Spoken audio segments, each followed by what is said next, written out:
When Seah Kian Hoe was just 10 years old, he would jump on the back of his parents' small truck during school holidays and help them collect scrap, going door to door around neighborhoods in Malaysia's southern state of Johor.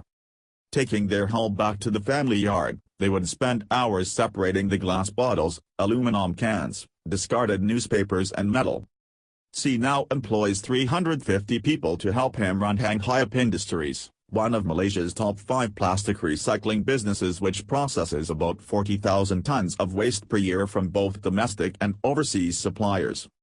35 years ago, it was just scavenging, a very different era compared to now, Seah told the Thomson Reuters Foundation. I wanted to get into the recycling business and do it differently. Heng Hiap Industries is just one of the Southeast Asian plastics recycling companies gearing up to benefit from China's decision to ban imports of plastic waste from the start of 2018. Before the ban, which shocked many in the industry, China was the world's dominant importer of such waste. In 2016, it imported 7.3 million tons of waste plastics, valued at $3.7 billion, accounting for 56% of world imports. Over the past 2 decades, China was keen to suck in as much plastic waste as possible, helping feed its manufacturing expansion.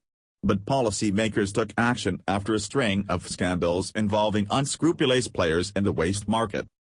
Misdemeanors included stuffing containers with mixed or toxic rubbish rather than the specific types labeled for recycling, and the legal smuggling of waste that was simply dumped in landfill.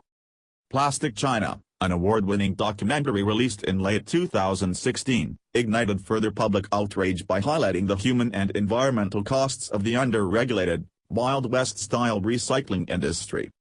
As part of efforts to clean up China's environment, including promoting electric cars and cutting coal use, Beijing launched a campaign against harmful foreign garbage last year.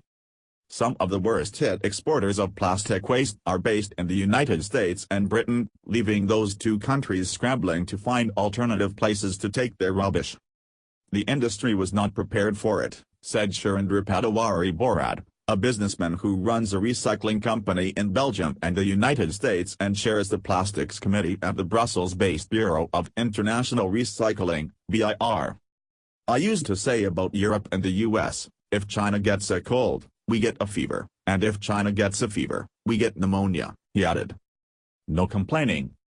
Unable to send their plastic waste to China, Britain and the United States are now likely to increase their domestic recycling capacities in an effort to reduce exports.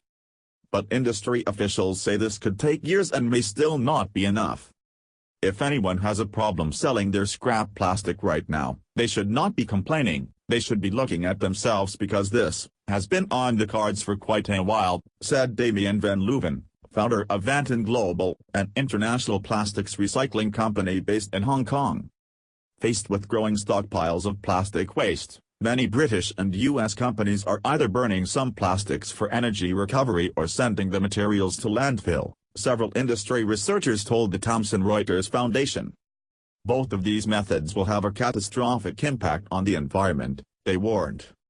Do they, China, care about the global environment or only their own environment? Because we are landfilling perfectly good materials now because of the actions that they're taking, said Adina Renee Adler, Senior Director for International Relations at the Institute for Scrap Recycling Industries in Washington. The labor-intensive job of taking bales of plastic waste to be broken down, cleaned, separated into different plastic resins and finally made into pellets ready to be reshaped into new products is now expected to fall to Southeast Asian countries. Malaysia, Vietnam, Indonesia and Thailand are among the Southeast Asian countries that have attracted Chinese investors in the plastics recycling sector over the past year, keen to fill the void left in China, industry officials said. Most have yet to develop their own domestic recycling collection and public awareness about the issue, but their access to cheap labor and close proximity to China's manufacturing industries work in their favor. Time to regulate. Preliminary data from the BIR, shared with the Thomson Reuters Foundation, showed imports of plastic waste into Southeast Asia are already rising fast. Due partly to a ramp-up in shipments in the final quarter of last year, the BER estimates that annual imports of plastic scrap into Malaysia jumped to 450,000 to 500,000 tons in 2017 from 288,000 tons in 2016. Vietnam's imports rose by 62% to 500,000 to 550,000 tons for 2017. While Thailand and Indonesia showed increases of up to 117% and 65% respectively. The industry fears, however, that a flood of unregulated plastic waste to these countries could lead to similar problems as those experienced in China, resulting in copycat bans. To avoid this, industry officials urge Southeast Asian nations to tighten health and safety regulations, so that they can properly monitor what plastics enter their countries, and stop illegal practices.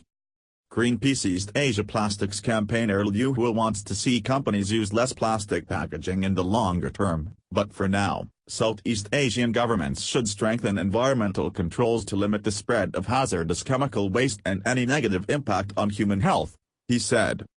Steve Wong, executive president of the China Scrap Plastics Association, called for stronger controls on imports, license issuance and environmental inspections of factories.